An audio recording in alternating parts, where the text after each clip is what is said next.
வரகரிசி பொங்கல் செய்ய போகிறோங்க. 50 கிராம் வரகரிசி, 25 கிராம் பாசிப்பருப்பு, சீரக மிளகு கொஞ்சம், பெருங்காயம் கொஞ்சம், கருவேப்பிலை கொஞ்சம் எடுத்து வச்சுருக்கோங்க. சீரக மிளகு போட்டு வெடிக்க விட்டுறலாங்க.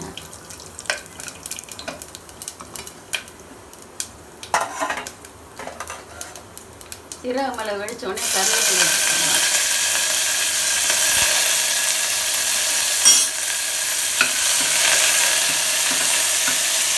பெருங்காயத்தை போட்டுடலாம்.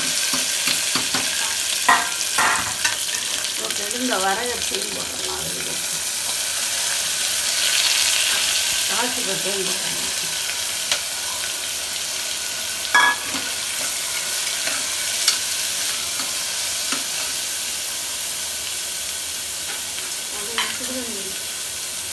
இந்த டம்ளரில் 3 டம்ளர் 2 டம்ளர் வச்சுக்கோங்க.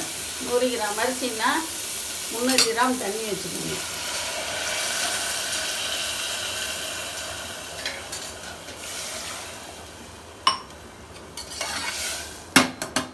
உப்பு சேர்த்துக்கோங்க.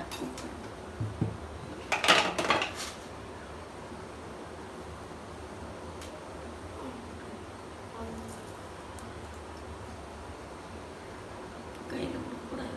5 விசில் விட்டு எடுத்துட்டோங்க. வரகரிசி பொங்கல் ரெடிங்க.